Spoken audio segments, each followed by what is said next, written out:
Secretary, since 9/11, the U.S. government has focused its counterterrorism mission primarily on international terrorist groups like Al Qaeda and ISIS.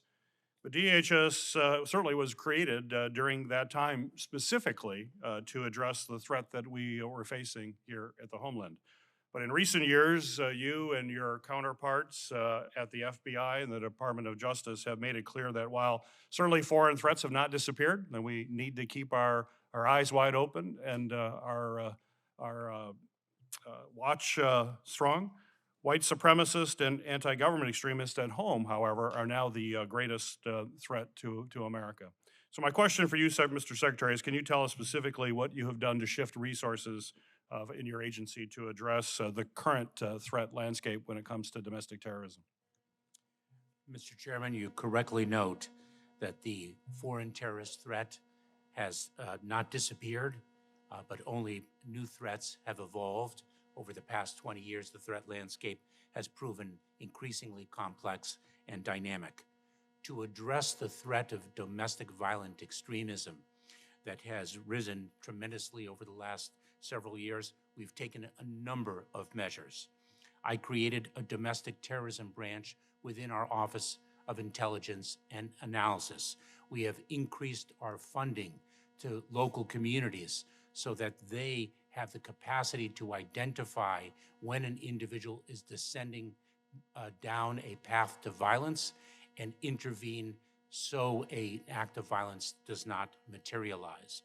We have issued information bulletins and alerts more frequently to our law enforcement partners in communities as well as to the American public to advise them of the threat and to be ready and prepared to address it should it materialize. We have done quite a number of things to address the evolution in the threat landscape that we in the Department of Homeland Security challenge. Thank you. Mr. Secretary, Title 42 is slated to end in under a month, as you well know, on May 11th of 2023. The question for you is, what changes are you anticipating in terms of the number of migrants arriving at the border after May 11th? And what preparations is the administration making to deal with those individuals seeking asylum? Mr. Chairman, we do anticipate a surge in the number of encounters at our southern border. Our overarching approach, the overarching approach of this administration, is not only to invest in the countries of origin, given the reasons why people flee their homes, whether it's an authoritarian regime, persecution by reason of an individual's membership in a particular social group, increasing violence, poverty, corruption. What we are doing is building lawful pathways so individuals do not need to place their lives and their life savings in the hands of ruthless smugglers who only seek to exploit them for profit. At the same time, delivering a consequence for those individuals who do not avail themselves of the lawful pathways we provide.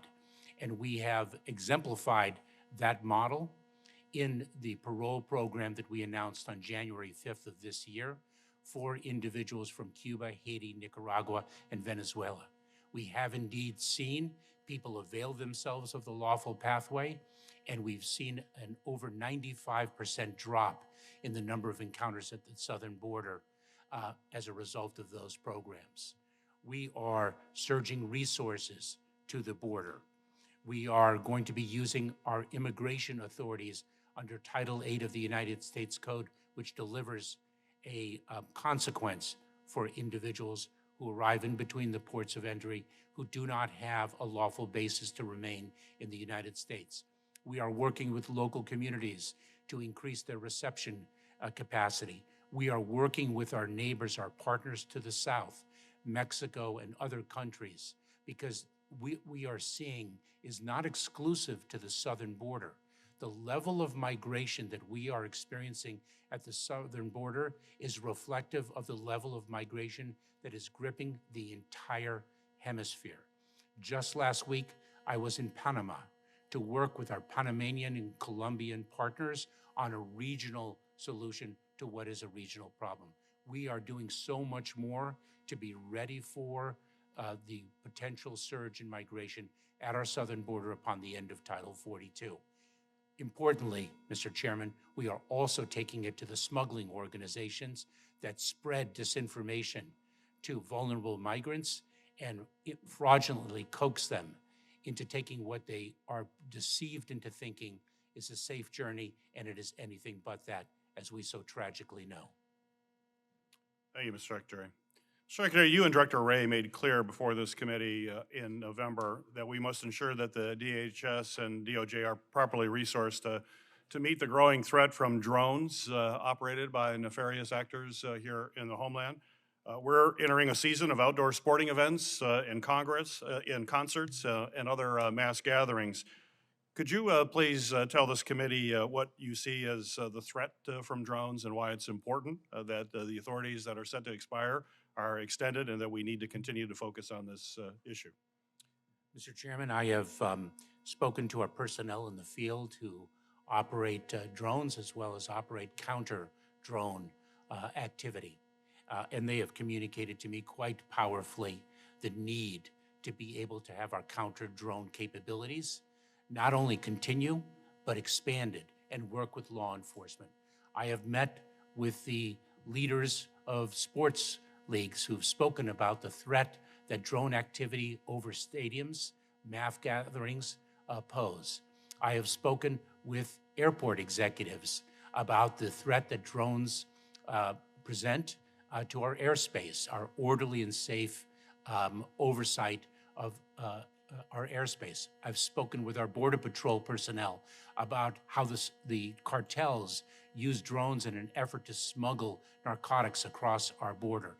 The drones are increasing in capacity, in speed, in distance of travel, in load that they can carry. This is a threat to the homeland, and our counter-UAS, our counter-drone authority, must be continued. We look forward to this committee's support of that authority and expansion of it.